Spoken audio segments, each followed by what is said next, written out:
salva de palmas ao nosso Deus, irmãos. Ele é digno e merecedor de toda adoração, de toda honra, de toda glória. Irmãos, hoje nós vamos falar sobre as tempestades pedagógicas de Jesus. Para isso nós vamos usar o texto que está em Lucas capítulo 8, convido você a abrir a sua palavra. Lucas capítulo 8, versículo 22 ao 25. Estou usando a versão NVI, mais uma vez. Lucas capítulo 8, versículo 22 ao 25. As tempestades pedagógicas de Jesus. Como que Jesus tem o poder de nos ensinar, né, irmãos? Através das lutas e pelejas que passamos na vida. Lucas capítulo 8, versículo 22. Diz assim a palavra do Senhor. Certo dia, Jesus disse aos seus discípulos: vamos para o outro lado do lago.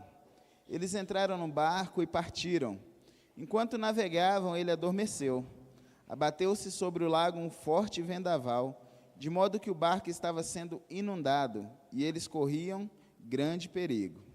Os discípulos foram acordá-lo, clamando: Mestre, vamos morrer. Ele se levantou e repreendeu o vento e a violência das águas.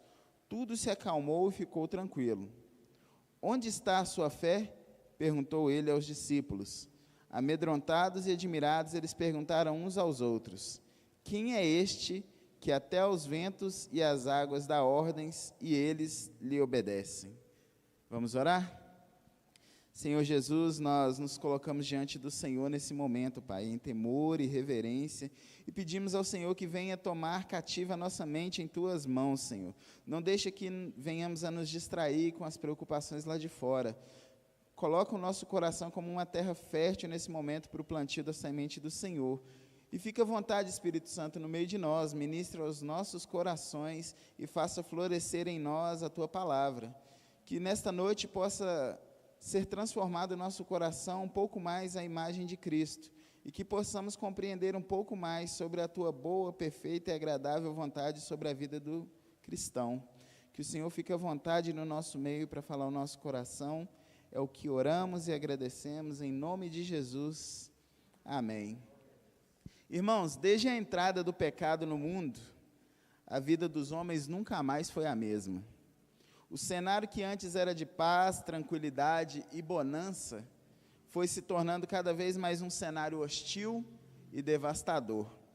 O homem que outrora vivia em paz com seu Criador, desfrutando da criação de forma tranquila e sem preocupações, vivendo a cada dia para a glória do seu Criador, sendo saudável, totalmente puro e totalmente inclinado ao seu Deus, agora enfrenta limitações, passa por lutas, fica doente e teve o seu caráter totalmente depravado. E agora ele vai precisar da providência de Deus para que ele venha recuperar a imago Dei, a imagem de Deus que foi deturpada na queda, que foi distorcida. Mas para isso, Deus usa de várias formas, Deus tem vários métodos. Alguns ele convence com o simples falar de alguém, alguns ele convence com a leitura da palavra, alguns se convertem ouvindo um louvor, mas outros são inscritos na tempestade pedagógica do Senhor. E às vezes, mesmo caminhando dentro da igreja, nós temos um pouco de dificuldade de entregar o nosso coração totalmente ao Senhor. Às vezes já temos um tempo de caminhada e até pensamos que temos uma entrega total a Ele, uma confiança total, mas ainda temos algumas reservas do nosso coração que guardamos para nós. E para isso, Deus vai usar as tempestades de forma pedagógica na nossa vida, para nos inclinar totalmente a confiar a Ele, a viver na prática o que acabamos de cantar. É muito fácil cantar, mas quando se é para aplicar na vida prática é bem difícil, é bem diferente. Quando tudo está fechado, quando o cenário está sombrio, quando estava tudo tranquilo e de repente o cenário muda, aí que é o momento da gente pôr em prática o que a gente cantou. Aí que é o momento do coração exalar para fora o que realmente está lá dentro. Mas diante disso, irmãos, Fiquem tranquilos, se vocês estiverem passando por uma tempestade na vida de vocês, seja em qual área for, porque no tempo certo Deus pode acalmar as tempestades da sua vida. Amém? Ele é poderoso para isso. O texto em questão começa no versículo 22, com uma conclamação de Jesus, uma ordem dele para os seus discípulos. Certo dia, Jesus disse aos seus discípulos: vamos para o outro lado do lago. Eles entraram no barco e partiram. Irmãos, o texto começa nos dizendo que Jesus deu uma ordem para eles. Jesus não fez um convite, não perguntou se eles queriam ir para o outro lado, Jesus os convocou: vamos para o outro lado do lago. E aqui eu gostaria de chamar a sua atenção para algo que acontece com todas as pessoas que começam a seguir Jesus Cristo. Em dado momento estamos nós vivendo nossas vidas confortáveis ali, do jeitinho que a gente gostava de viver, e somos convocados por Jesus a abandonar o que estávamos fazendo e a seguir Ele. Esse texto em questão está logo depois de um discurso que Jesus fala sobre a parábola do semeador. Aí ele vem falando sobre a candeia, dos olhos, e ele fala, é um momento que aparece a mãe e os irmãos de Jesus ali onde ele estava falando, e aí ele fala que todo aquele que faz a vontade do Pai, esse é a mãe e os irmãos dele. E aí Jesus agora convoca eles para avançar um pouco mais, vamos para o outro lado. E Jesus faz isso de forma intencional. Nós vamos ver um pouco mais à frente que Jesus era extremamente pedagógico em tudo que ele convidava os seus discípulos a fazer. E não é diferente com você, não é diferente comigo. Ainda hoje, o Senhor Jesus que servimos na igreja continua sendo o mesmo. Amém? Deus não mudou. Somos atraídos com suas cordas de amor e impelidos por Ele a avançar por onde Ele nos chamar. Ele nos tira da zona de conforto e nos convida a navegar um pouco mais profundo com Ele, um pouco mais adiante. Mas quando tomamos a iniciativa de começar a caminhada, presta atenção nisso, que eu tenho certeza que você passou por isso, e quem tem mais tempo de caminhada aqui vai saber do que eu estou falando. Somos convocados para nos alistar no exército do Senhor, sim ou não? Ele nos salva, Ele nos cura e Ele nos transforma. Ele nos coloca dentro de uma igreja e começamos a caminhar. Somos alistados e sabemos que todos nós temos uma missão vinda das mãos dele, sim ou não? Mas ele não revela o processo. A revelação de Deus sobre a sua e a minha vida é de forma gradativa. Quando eu comecei a caminhar com o Senhor, eu não imaginei que eu estaria aqui um dia pregando. Assim como você, quando começou a caminhar, não imaginou que estaria servindo onde você serve hoje. Ou estaria aqui na igreja, você que está começando a caminhada por agora. Não é verdade? Mas Ele não te revelou o que vai acontecendo no caminho. Caminhar com Jesus é certeza de vitória, é certeza de salvação, mas é uma caixinha de surpresas no processo. A gente nunca sabe o que vem no dia de amanhã, não é verdade? E glória a Deus por isso. Imagina, sem saber já tem pessoas que quase morrem de ansiedade. Imagina se soubessem o que vem. Imagina se Pedro soubesse que ele ia ser crucificado de cabeça para baixo. Imagina se Paulo soubesse o tanto que ele ia padecer por amor de Cristo ali de forma detalhada. Foi anunciado que ele ia padecer, mas não foi dado os detalhes. Imagina se você e eu soubéssemos o que passaríamos por amor de Cristo na nossa caminhada aqui na terra. Será que estaríamos aqui? Será que estaríamos caminhando com o Senhor hoje? É algo para a gente se pensar. E Jesus, ele é intencional nisso, irmãos, em não revelar todo o processo para nós, porque Ele vai trabalhando em nós e nos amadurecendo dia após dia. No entanto, se Ele nos chama para avançar para algum lugar, podemos ir de forma confiante. Se Ele disse que vamos passar para o outro lado do lago, é porque vamos passar para o outro lado do lago. Amém? Vocês acreditam na promessa de Jesus? Vocês acreditam na palavra de Jesus, que Ele é fiel para cumprir? Amém?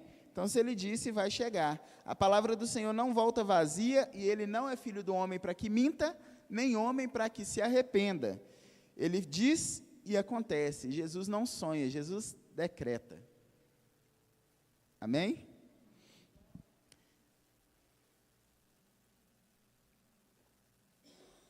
Então, se Ele te convidou para avançar, irmãos, avancem. Se Ele te convidou para dar mais um passo, para andar um pouquinho mais profundo, caminha. Ele não prometeu que ia ser fácil, mas ele prometeu companhia. Ele prometeu que estaria conosco em todo o tempo. Amém? Assim como ele estava com os discípulos no barquinho, ele está conosco e nos garante a travessia até a vitória. Precisamos ter isso claro no nosso coração. Porém, no versículo 23, nós aprendemos que mesmo estando com Jesus, as tempestades aparecem. Certamente no coração dos discípulos, no momento que ele falou, vamos passar para o outro lado, eles não pensaram o que ia acontecer no meio do caminho. Eles já conheciam o cenário do Mar da Galileia, mas eles não imaginaram que encontrariam com aquilo que eles encontraram no meio do caminho. E eles entram confiantes no Senhor, pelo menos inicialmente, né? Aparentemente tudo tranquilo. E aí, eu gostaria de te dizer uma coisa, irmãos. É muito fácil a gente confiar no Senhor quando tudo está bem, sim ou não? Quando tudo está tranquilo, quando as coisas estão avançando, quando o dinheiro está sempre entrando na conta, o trabalho está prosperando, o casamento está sem problema, o filho está 100% obediente, a saúde está 100% em dia. Mas e se o cenário mudar? Será que você e eu vamos continuar confiando no Senhor da mesma forma que estávamos quando demos o primeiro passo para entrar no barco? Quando o sol estava aberto, estava bonito o dia, quando não tinha nenhuma tempestade, quando estava tudo tranquilo. Será que o nosso coração vai continuar do mesmo jeito? Olha o versículo 23 que vai nos dizer. Enquanto navegavam, ele adormeceu. Abateu-se sobre o lago um forte vendaval, de modo que o barco estava sendo inundado e eles corriam grande perigo. Irmãos, eu gosto mais desse versículo 23, porque ele é extremamente pedagógico com nós. Olha só, estava tudo bem e os discípulos navegavam tranquilos sobre o mar da Galileia. Mesmo conhecendo o mar e sabendo que naquela região era comum vir ventos muito fortes dos montes e dar de encontro com as águas e formar ali tempestades grandiosas. Certamente, quando Jesus os convidou para atravessar, estava tudo tranquilo demais. Estava aquele céu azul lindo, as gaivotas passando lá, né, dando os cantos dela. O barco entrou tranquilo na água e o coração deles em paz. Assim como o seu, quando começou a caminhar com Jesus. Eu não sei como foi o seu encontro com Cristo, mas pode você ter ouvido alguém dizer assim, vem para Jesus que sua vida vai ficar tranquila demais, melhora muito. Irmãos, melhora demais, porque a gente estava condenado ao inferno e a gente agora tem vida eterna, amém? Mas dizer que não vai ter problema nenhum quando caminha com Jesus é uma mentira. O que é garantido é a companhia. A diferença do que crê e do que não crê é que quando o problema vem, o que crê tem a companhia do Senhor do lado dele. E o que não crê está sozinho no meio da luta. Entende? Mas ele não te prometeu ausência de problemas. Ele te prometeu segurança da salvação. Foi o que ele conquistou por nós na cruz. Então eles entram ali, mesmo conhecendo o mar, e de repente o cenário muda. Aquele barquinho que ia navegando tranquilo, agora é atingido por enormes ondas e ventos, por uma tempestade grandiosa.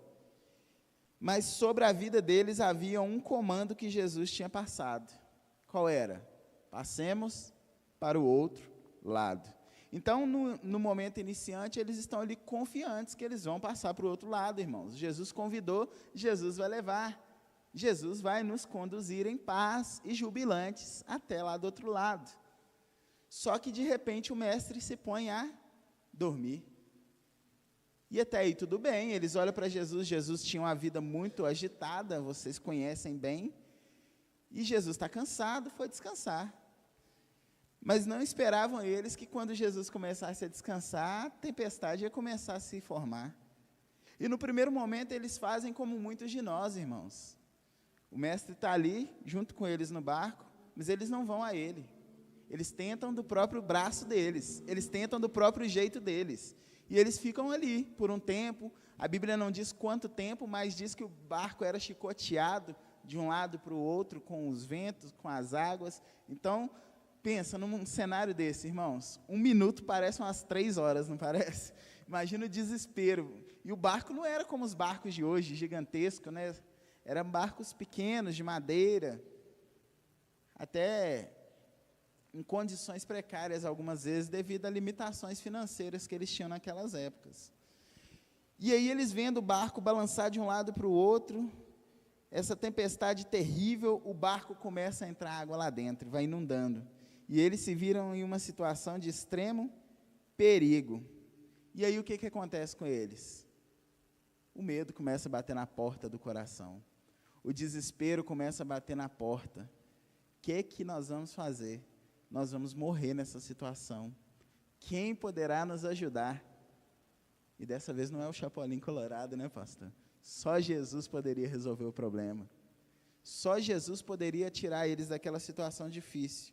E é assim em nossas vidas também, irmãos. Começamos a caminhar de forma tranquila, as coisas vão encaminhando bem, conforme o planejado, estamos avançando no trabalho, estamos vivendo um momento ótimo no casamento, sem briga, tudo em paz, aquela sintonia entre o casal.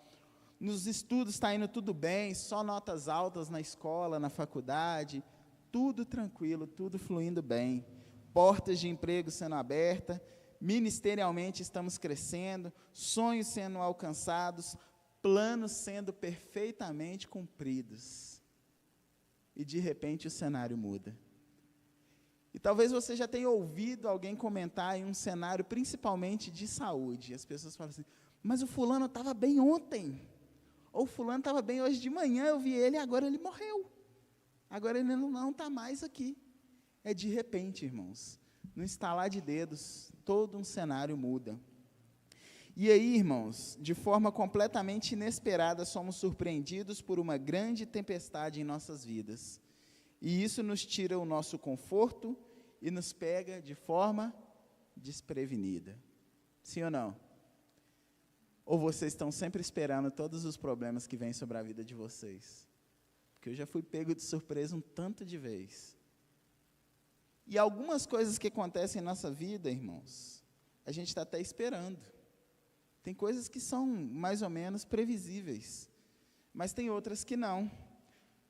As coisas mudam e é uma notícia ruim que vem, é uma porta de emprego fechada, é um problema no casamento que surge, é um ente querido e tão amado que fica enfermo e vai à beira da morte.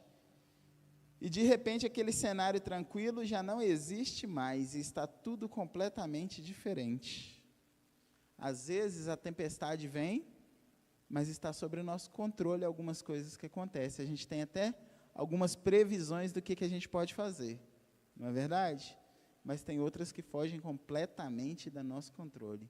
Foi o que aconteceu com eles no barco e o que acontece com cada um de nós, que foi chamado para servir o Senhor Jesus, que foi chamado para caminhar com o Senhor Jesus, ou até mesmo com aqueles que estão lá fora e não acreditam no Senhor Jesus. Existem momentos de tempestade na vida de todo mundo. Algumas vezes elas vêm de forma mais branda, como era comum no Mar da Galileia, mas algumas vezes elas vêm de forma bem, mas bem fortes, como aconteceu nesse momento.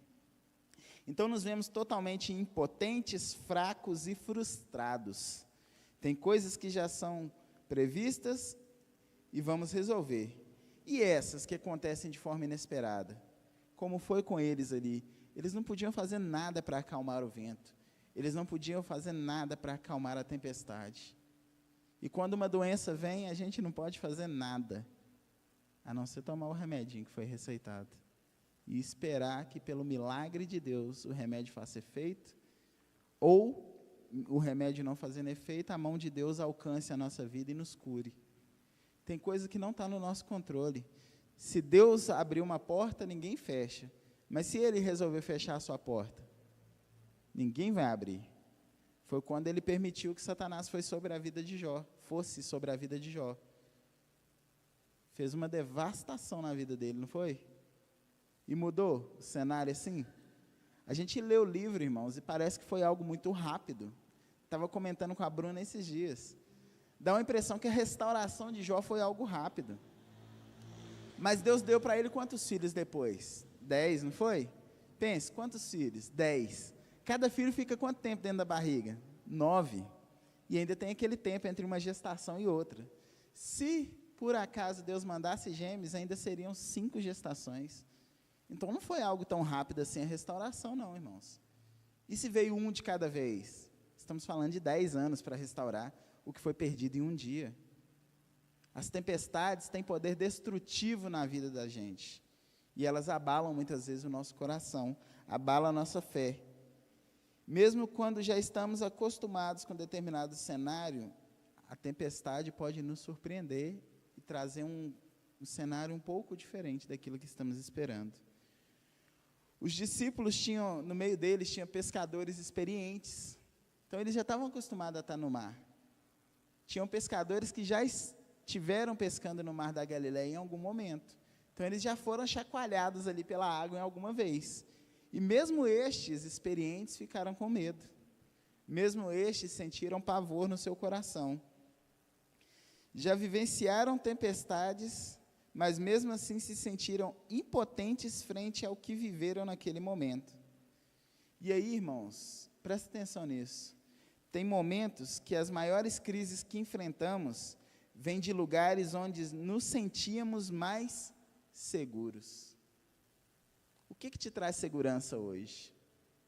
Talvez um casamento estável, um cônjuge que é um doce, que te trata com amor e carinho. O que te traz segurança hoje? Talvez um filho que é obediente, que faz tudo certinho conforme você orienta, e de repente ele se rebela e não quer te obedecer mais, ele vira adolescente, ele vira um adulto e vira ali totalmente a cabeça dele. Ou talvez seja uma estabilidade financeira que Deus havia te dado e de repente ele resolve sacudir a sua vida e te virar de perna para o ar. E desestabilizar financeiramente sua vida para te ensinar algumas coisas. Ou aquela família que era extremamente estruturada e por alguma coisinha boba, às vezes uma herança, às vezes um momento ali, vamos ter que cuidar de um parente ou de uma mãe ou de um pai, a contenda entre a família e ela se desestrutura. E aquela união já não existe mais. Às vezes, irmãos, a tempestade vem de onde a gente menos espera e onde a gente colocava a nossa confiança. Às vezes, vem de uma saúde que era de ferro e agora está totalmente desestabilizada. É enfermidade atrás de enfermidade. É dificuldade atrás de dificuldade. Às vezes, a nossa vida fica confortável demais e acabamos por nos acostumar com aquilo. E Deus permite algumas coisas mudarem de lugar para nos mover para mais perto dele, para despertar em nós de forma pedagógica a fé e a confiança no Senhor. Mas talvez você pense, mas eu já confio no Senhor, eu já amo o Senhor, eu já creio no Senhor. Mas você pode avançar um pouco mais. Você pode ir um pouquinho mais profundo. Amém? O Senhor sempre quer nos levar a águas mais profundas.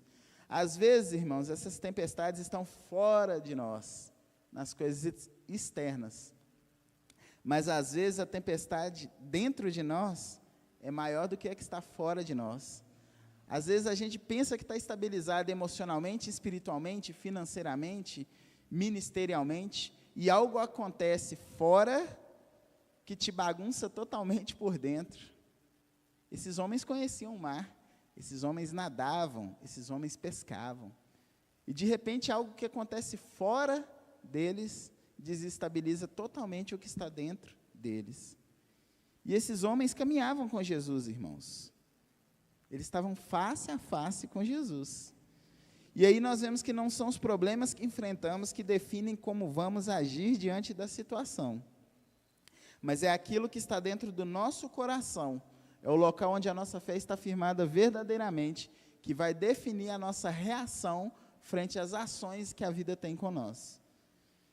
É onde está alocada a minha fé verdadeiramente, que vai exalar no momento da dificuldade. Estes homens, frente ao perigo que estavam correndo, vão à fonte certa. Olha isso. Eles vão à fonte certa. Eles foram a quem? A Jesus. Certo? Mas eles vão com a confiança errada. Eles olham para o problema à volta deles e julgam ser o problema maior do que o Deus que estava descansando ali, dormindo dentro do barco junto com eles. Eles focam no problema que veio sobre eles e esquecem de que Jesus estava com eles no barco. De que Jesus tinha dito para eles, vamos passar para o outro lado. Irmãos, Jesus convidou para passar. Jesus estava dentro do barco. Jesus, sendo Deus, como eles já tinham tido provas disso, Jesus morreria naufragado, irmãos? Faz sentido? Ele morrer naufragado ali? Tendo profecias no Antigo Testamento dizendo que ele seria pendurado no madeiro, que ele derramaria o sangue dele até a morte por perdão. Está vendo como que o medo às vezes faz a gente esquecer da palavra de Deus? Faz a gente esquecer do que a gente aprendeu e leu aqui? Faz a gente esquecer do que Deus já falou aqui, das provas e milagres e manifestações que Deus já fez na nossa vida? Está vendo como que os problemas e as dificuldades, se a gente não ficar com o coração enraizado em Jesus, pode nos tirar do foco e balançar completamente a nossa fé? De modo que a gente chega a Jesus e até clama por socorro, mas a gente não clama com confiança de que Ele pode e vai resolver o problema. Eles chegam em Jesus, irmãos, não em tom de socorro, nos ajude, estamos perdendo a vida. Eles chegam em Jesus em tom de: nós estamos morrendo, você não vai fazer nada não? Você não está vendo o que está acontecendo não? Você está dormindo e a gente está morrendo. Oi, a gente está aqui. É nesse tom que eles chegam a Jesus. Não com essas palavras assim, mas com esse significado. Eles dão um saculejo em Jesus, tipo assim. Vocês vão ver isso lá no livro de Marcos. Fala melhor dessa forma. Coloca para mim, Samuel, Marcos 4, versículo 40.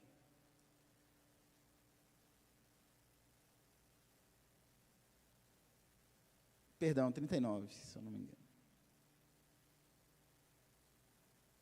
38, foi mal, Samuel. Falhou, gente. É que eu não anotei não, peguei aqui agora. Jesus estava na popa dormindo com a cabeça sobre um travesseiro e os discípulos o acordaram e clamaram: Mestre, não te importa se morremos? Irmãos, Jesus estava com eles caminhando há quanto tempo? Quantas vezes eles viram Jesus manifestar milagres ali, multiplicando o pão?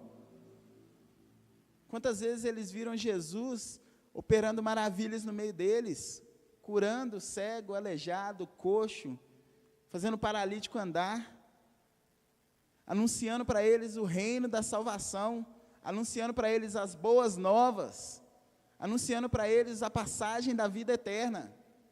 E aí eles viram para Jesus e falam assim: você não se importa conosco, não? Nós estamos morrendo. E o Senhor não está nem aí para nós, não?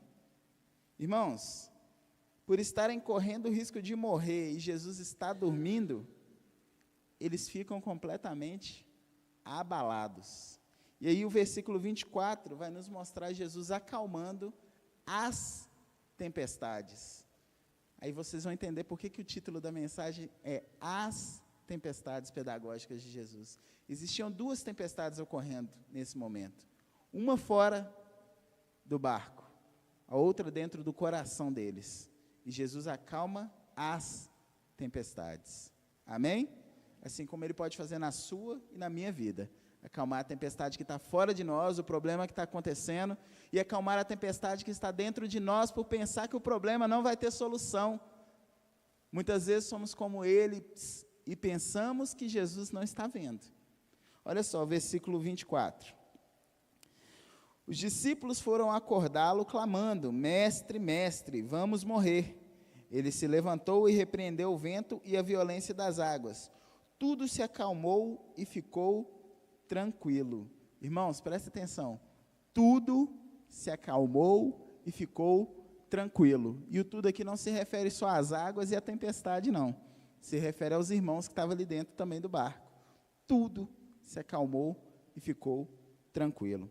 A maior crise enfrentada pelos discípulos não foi imposta pelos ventos chicoteando o barco, nem pelas tempestades que estavam ali ao redor, mas pelo terrível fato aos olhos deles de Jesus estar dormindo.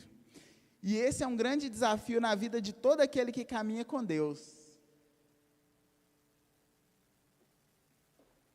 E eu sei que você já passou por isso, porque eu já passei também. E isso faz parte da caminhada cristã e do amadurecimento cristão. É manter-se confiante em Deus, mesmo quando parece que Deus está dormindo. Quem nunca passou isso, irmãos? De estar orando, pedindo a Deus socorro, muda essa situação.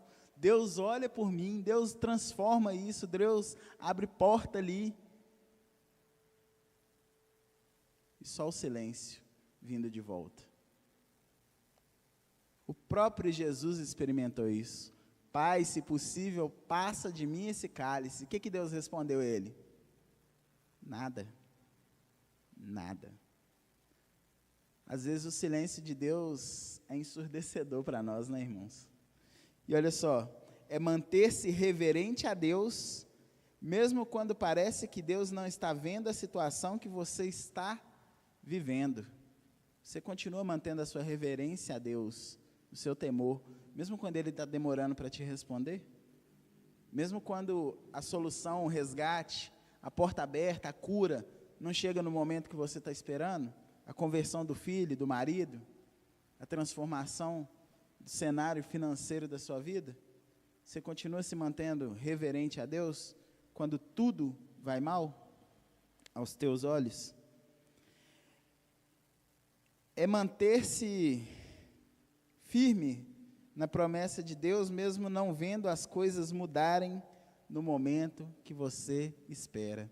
Talvez Deus fez uma promessa para você, um filho que vai ser resgatado, um filho que vai ser curado, um ente querido que está no hospital, internado, e Deus falou com você que ia curar, e Deus falou com você que ia restaurar um casamento, abrir uma porta de trabalho, e houve uma confirmação, e você teve o discernimento e o entendimento que foi o próprio Deus que falou com você, mas está demorando a chegar.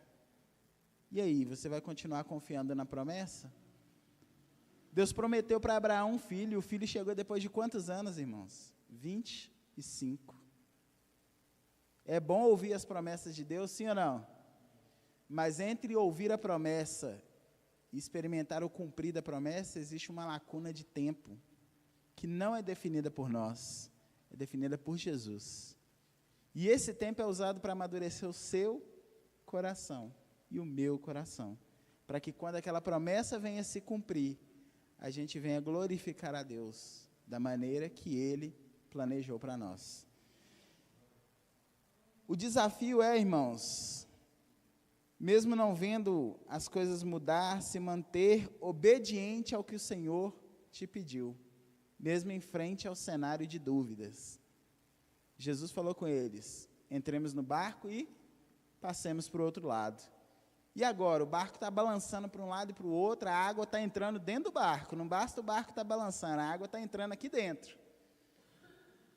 Humanamente falando e olhando, tudo leva a entender que eles vão morrer, que é o fim, que acabou. Mas havia uma palavra liberada de Jesus: passamos para o outro lado. E aí, irmãos, aqui que está o calcanhar de Aquiles na caminhada cristã ali. É continuar obediente ao que Deus falou com você, mesmo que pareça que está dando tudo ao contrário. Mesmo que pareça que as coisas não estão avançando. Esses discípulos se parecem com muito de nós. Quantas vezes nos pegamos em meio a grandes crises da vida e nos perguntamos num momento de insensatez: onde está Deus? O Senhor não está vendo o que eu estou vivendo? Mas talvez você pense assim: não, Jário, que isso, eu nunca pensei dessa forma. Mas talvez você tenha falado assim com Deus: até quando vai continuar essa situação? É a mesma coisa, irmãos. Você está falando com Deus assim, está demorando. O Senhor está sentado aí no trono, olhando aí de camarote o que está acontecendo, eu estou aqui esperando. Até quando? Até quando? Socorre-nos, socorre-nos. Olha a luta que eu estou passando, Deus, tem misericórdia de mim. Quando você diz isso para Deus, você tem dúvidas de que Ele está vendo a luta? Você tem dúvidas? A palavra nos diz que, antes que a palavra venha à nossa boca, Ele já sabe do que a gente precisa. Será que Ele não sabe da luta que a gente está vivendo, não? A gente não tem que ficar questionando Deus, o porquê, o porquê, o porquê. A gente tem que entender que a vontade dEle é boa, perfeita e agradável. o que devemos perguntar para Deus é: Senhor, o que o Senhor quer me ensinar com essa situação? O que o Senhor está trabalhando em mim? Me ajuda, Espírito Santo, a aprender o que o Senhor quer me ensinar. Essa é a forma correta de enfrentarmos as situações. É fácil? Não é não, irmãos. Só quando vamos alcançando maturidade é que a gente passa a olhar para os problemas desse jeito. Como pequenos degraus que Deus vai colocando na caminhada para a gente avançar e subir um pouco mais. Hernani, agora você já está maduro nesse ponto, agora eu vou te esmerar um pouquinho mais nisso aqui. Marcelo, já te trabalhei nisso aqui, agora eu vou apertar você um pouquinho mais aqui, para te melhorar nisso aqui. Entende? Tem etapas na vida. A revelação da Bíblia está pronta. E até a revelação da Bíblia foi de forma progressiva. Hoje temos ela fechada. Mas e a sua e a minha vida? Nós estamos inseridos aqui, irmãos. Depois do Mateus 28 e antes do Apocalipse final ali, estamos aqui no meio da história. Jesus já nos revelou algumas coisas que aconteceriam, mas o dia a dia nosso não. Onde você vai viver, onde você vai servir, isso vai sendo ao momento. Mas como eu disse, a tempestade de Jesus é pedagógica. É necessário para o nosso crescimento, e foi através de Jesus estar dormindo que foi exposto o que estava dentro do coração dos discípulos. Foi através de Jesus dormindo que eles viram como eles tinham uma fé debilitada, mesmo andando face a face com Deus.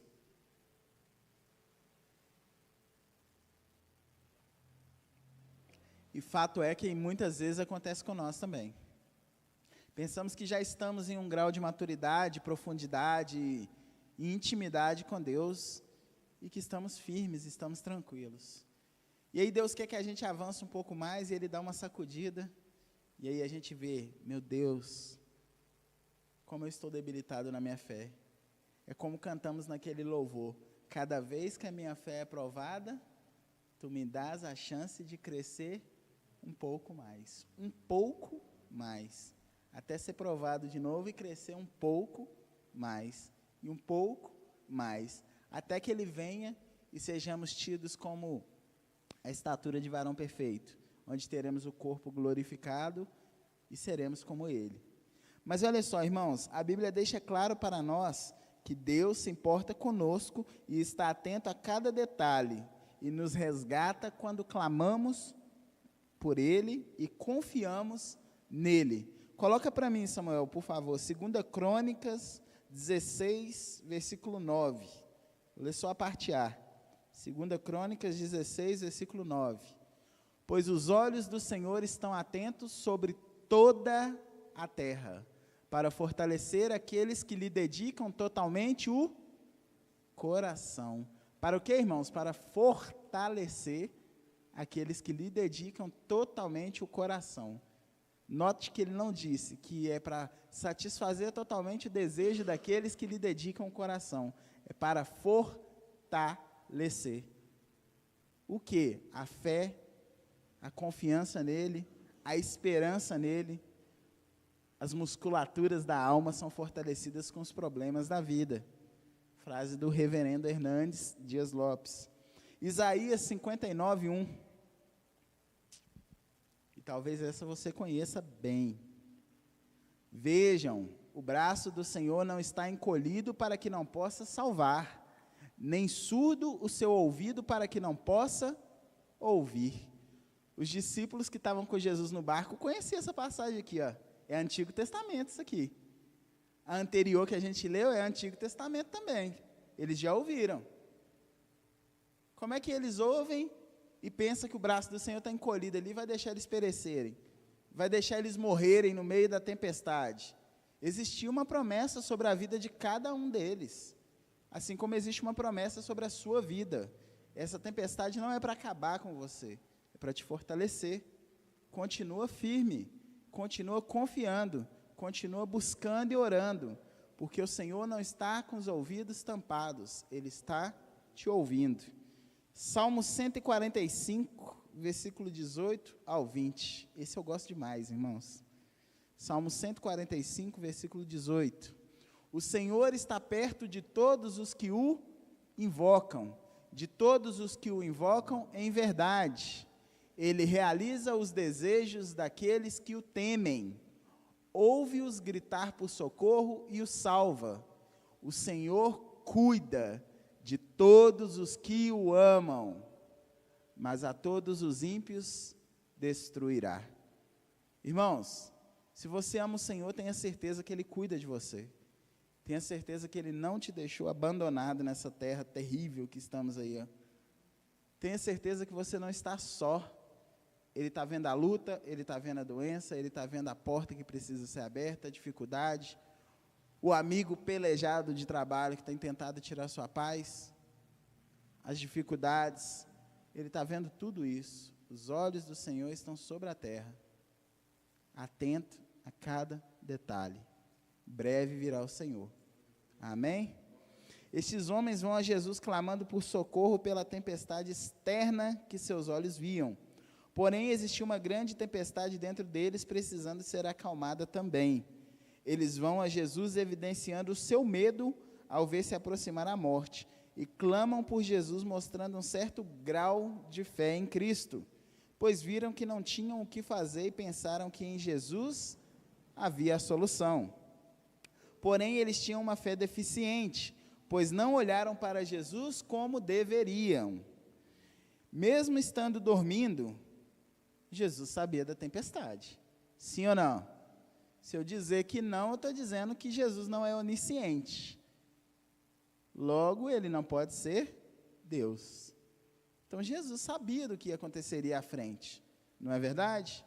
Então, Jesus foi dormir e isso lhes causou medo. O medo falou mais alto que a confiança em Jesus. Pensem, se Jesus, o Rei da Glória, está no barco, faz sentido eles pensarem que morreriam, estando Jesus lá dentro? Os discípulos falharam no teste prático, onde o medo prevalece, a fé desaparece. Amém? Está claro isso? Quando o nosso medo sobressai a nossa confiança em Deus, a nossa fé desaparece. E aí a gente tenta resolver na força do braço. E aí as coisas se complicam cada vez mais. Ficamos com medo porque duvidamos que Jesus esteja no controle. Enchemos nossa alma de pavor porque pensamos que as coisas estão fora do controle. Desesperamo-nos porque julgamos que estamos abandonados à nossa própria sorte. Irmãos, o orgulho do homem leva ele a pensar que ele tem o controle total de sua vida. E uma das doutrinas que mais ofende o ser humano dentro da Bíblia é a soberania de Deus. O que é a soberania? Deus está acima de tudo e de todos. Ele toma suas decisões e não precisa pedir conselhos, nem opinião, nem autorização para ninguém. Como eu disse no início, Deus não sonha, Deus decreta.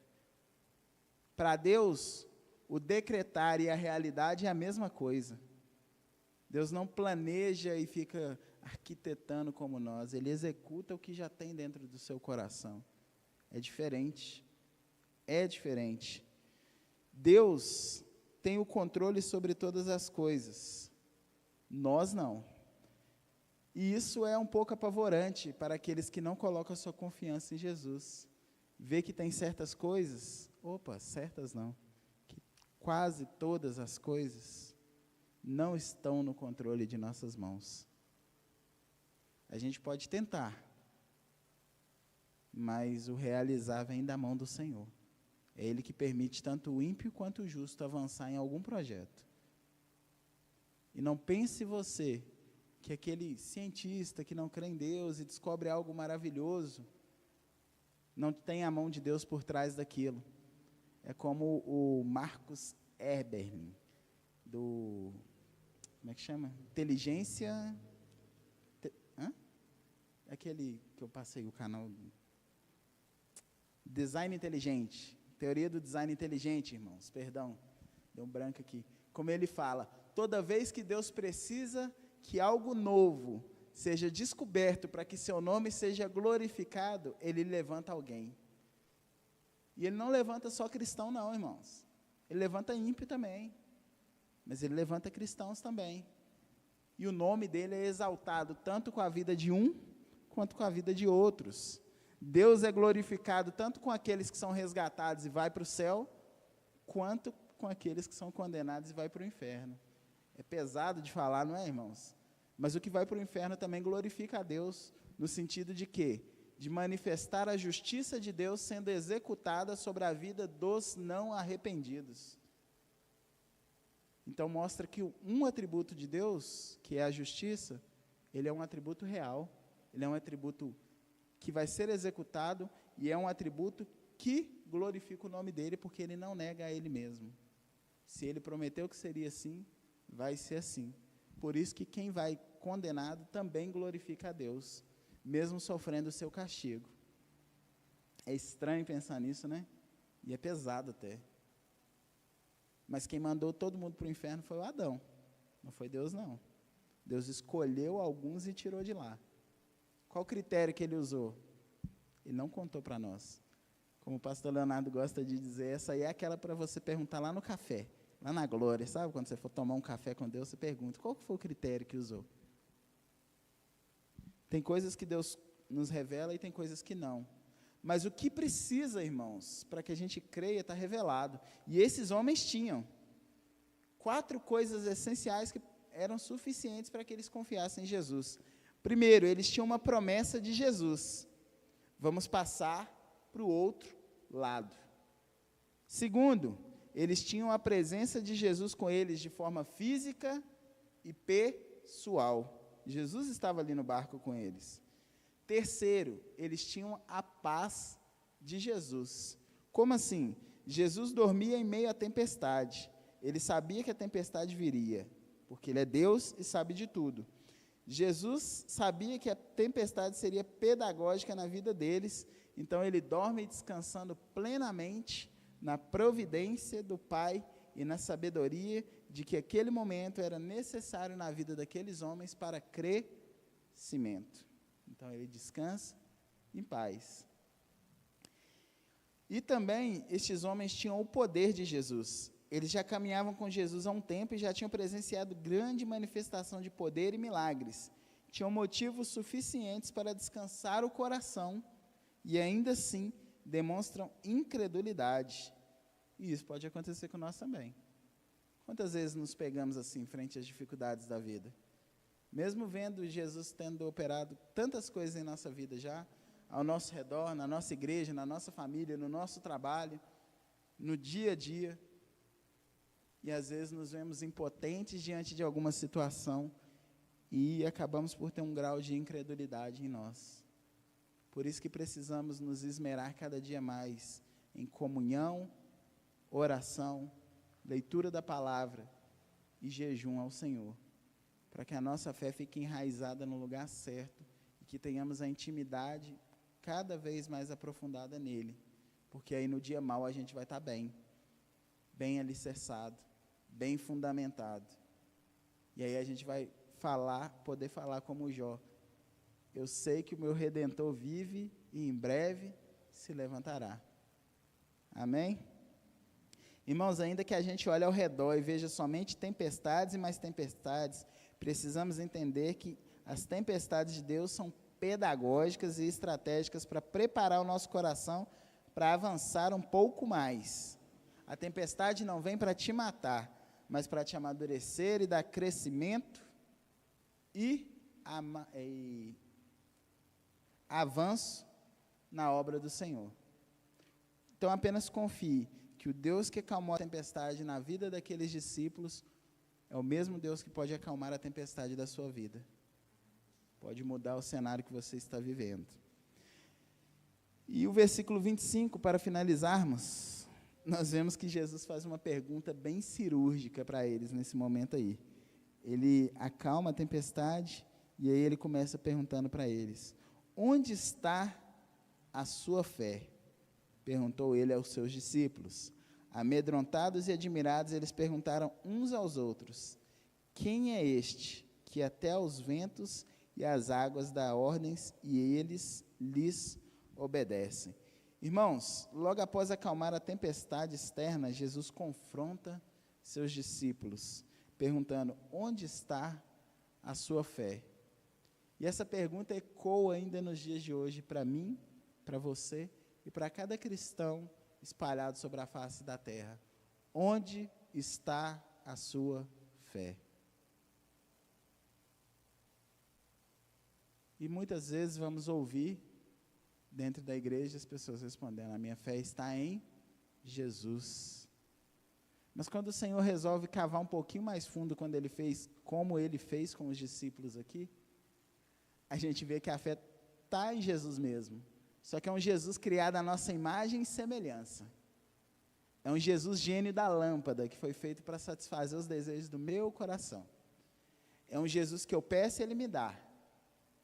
É um Jesus que não me chamou para passar prova na vida, não. Se eu estou sofrendo, tem alguma coisa errada, é o diabo. Dentro da igreja, infelizmente, tem a deturpação de dizer que todo problema que vem na vida da gente é o diabo que está causando. Irmãos, tem problema que vem que é o próprio Deus que está causando. Tem um versículo na Bíblia que fala assim: eu sou Deus, eu crio o mal. Mas não é de criar o mal de Satanás, não, irmãos. É de criar situações más na sua vida para que você se volte para Ele, como Ele fez com o povo de Israel muitas e muitas vezes. Então, tira da sua cabeça hoje isso de que tudo que você passa na sua vida é culpa do diabo. Eu brinco com a Bruna assim: o povo está com tanta mania de jogar a culpa no diabo, que até o diabo deve chegar diante de Deus e falar: está vendo lá? Ela nem foi eu que fiz e está me acusando. Está querendo roubar o meu papel de acusador. E ela fica rindo. Mas, irmãos, pensa. Hoje é um tal de esquivar-se da responsabilidade e jogar a culpa no diabo. Ah, eu traí a esposa porque o diabo me levou a trair. Ah, eu roubei no meu trabalho porque o diabo me inclinou a roubar. Ah, eu menti lá na igreja para o pastor porque o diabo me fez mentir. Então você é um endemoniado, você não está convertido ainda não, hein? Porque o Espírito Santo não divide a casa com ninguém não, irmãos. Se ele entrou, se ele já faz morada aí, não tem espaço para outro espírito não.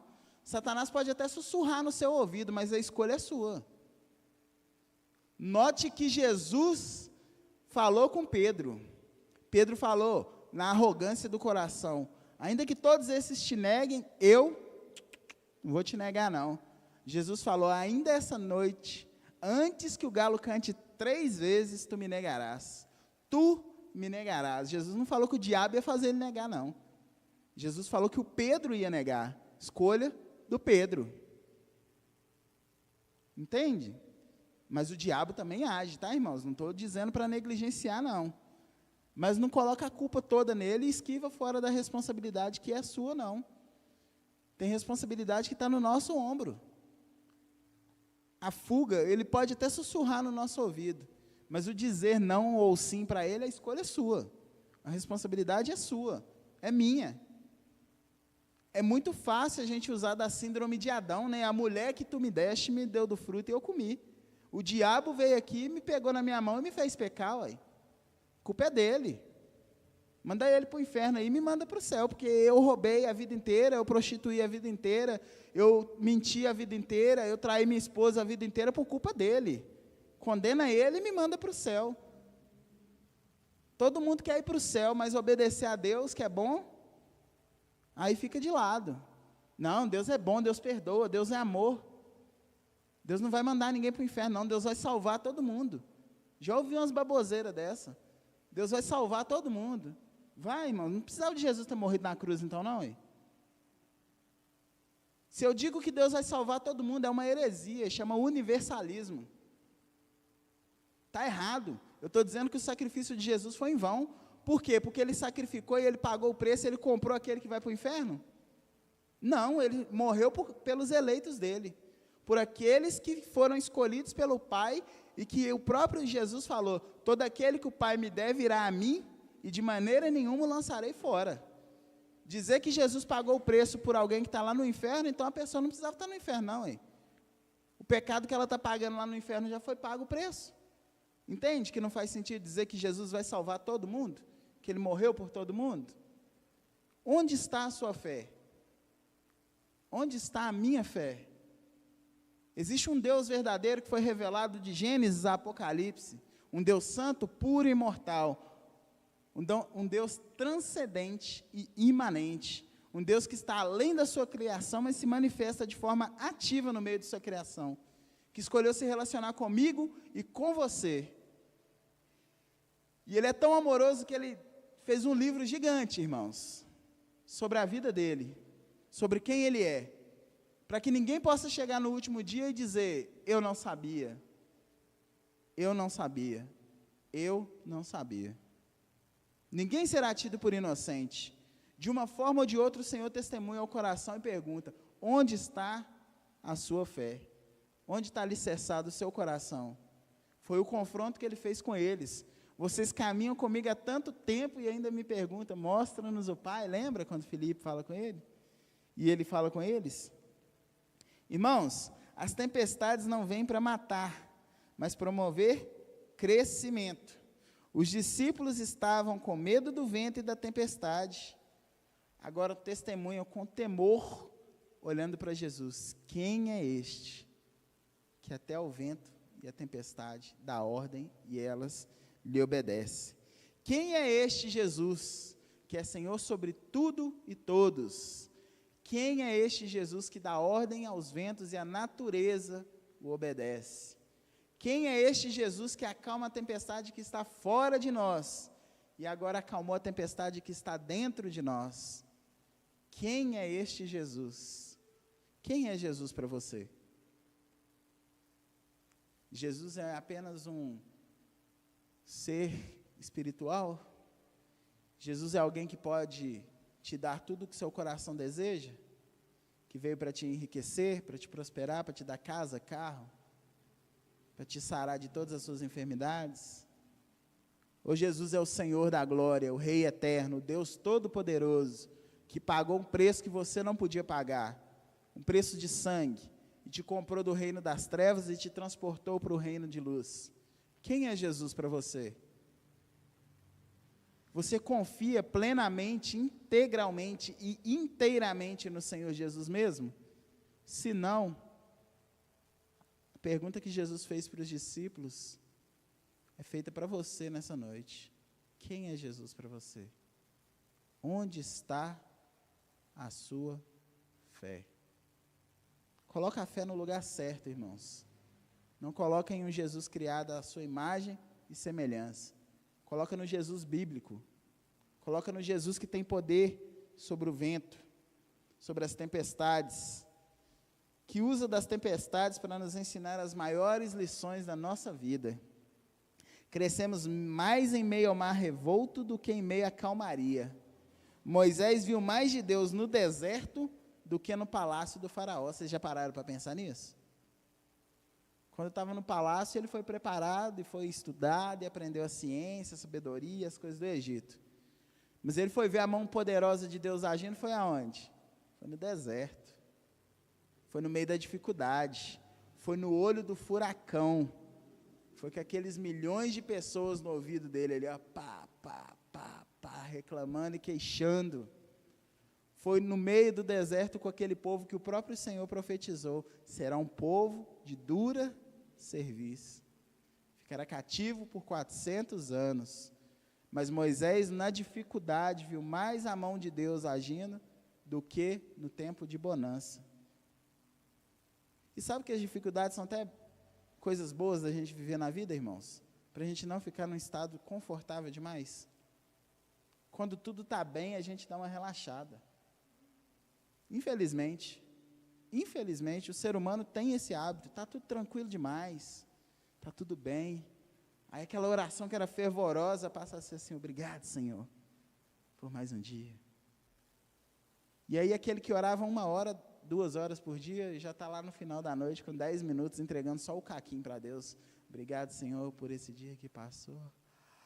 Estou com muito sono, não vou conseguir ler a Bíblia, não. Mas o Senhor entende, né? Entendo, só não concordo, né? Mas vamos lá. Vou te dar mais umas amassadinhas ali para você lembrar como que tem que ser a caminhada. E aí a gente volta a ficar fervoroso demais. Então as tempestades de Deus são pedagógicas em nossas vidas, irmãos. E elas têm poder de nos impulsionar para mais perto do Senhor. As tempestades são a providência de Deus que entra em ação quando os recursos humanos se esgotam.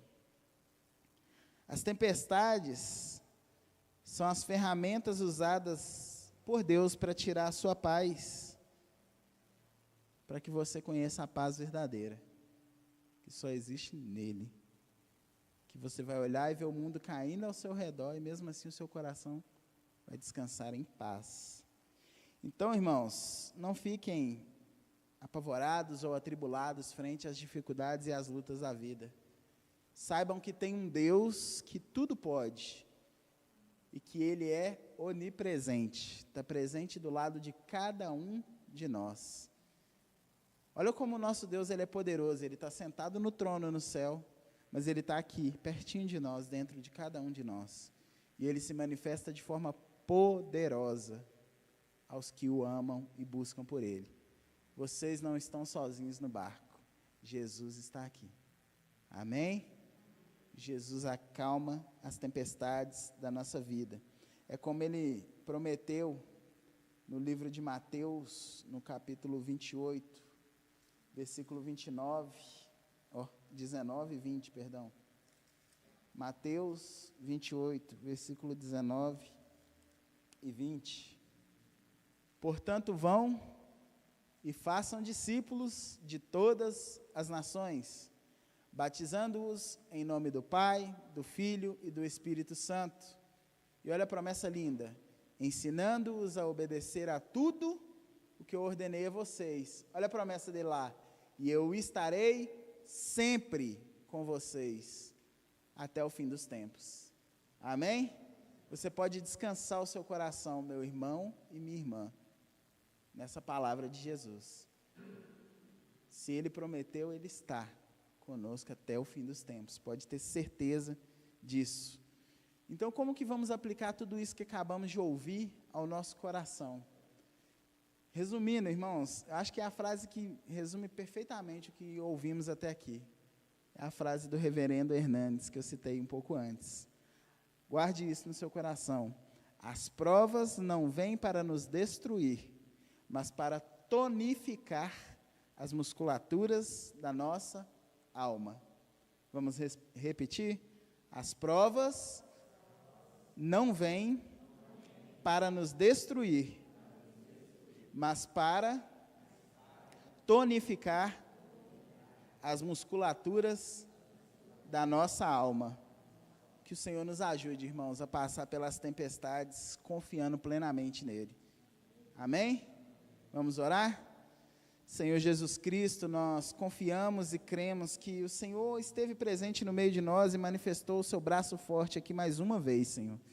Nós cremos que o Espírito Santo falou a cada um dos corações de uma maneira que precisava ouvir, e nós agradecemos ao Senhor pela sua bondade, Deus, pelo seu grande amor e pelo Senhor cuidar tão bem de nós, mesmo sendo nós imerecedores, indignos e tão vacilantes na caminhada por tantas e tantas vezes. O Senhor não nos lança fora, nos atrai para perto com cordas de amor e pedagogicamente nos ensina a confiar um pouco mais em você. Senhor, se podemos te pedir mais alguma coisa essa noite, te pedimos que o Senhor venha fortalecer o nosso coração em meio às dificuldades, que o Senhor venha fortalecer a nossa alma e não nos deixe desfalecer pelo caminho, Senhor. Cumpre o que o Senhor prometeu na tua palavra, de trazer à nossa memória aquilo que nos traz esperança, através do Espírito Santo. Então nos convoque, Senhor, a lembrar cada dia, em meio às dificuldades, das promessas, das palavras e da companhia que o Senhor ofereceu para nós, para que assim caminhemos de forma mais confiante, mais plena e que venha a exaltar o nome do Senhor. Deus, agradecemos ao Senhor pela tua grande bondade de nos conduzir até aqui, por cada um dos que puderam estar presentes aqui esta noite para cultuar o Senhor, e também por aqueles que não vieram, Senhor. Agradecemos ao Senhor porque sabemos que o Senhor está cuidando de todos, de cada família espalhada sobre a face da terra. dos que creem em Ti e também dos que não creem, Senhor. Pedimos ao Senhor que o Senhor venha alcançar a vida daqueles que ainda não se converteram ao Senhor. Venha alcançar também, Deus, aqueles que porventura estão neste momento enfermos, acamados, estão no leito de hospital precisando de um milagre que só o Senhor pode operar. Transforme vidas, Senhor, restaure sonhos, restaure a saúde, restaure casamentos, restaure a fé, restaure a caminhada de cada um daqueles que o Senhor escolheu, Senhor. Em nome de Jesus Cristo, manifesta o teu braço forte e poderoso, e que os teus filhos possam dar testemunho das tuas boas obras na vida deles. Em nome de Jesus nós oramos e agradecemos. Amém e amém.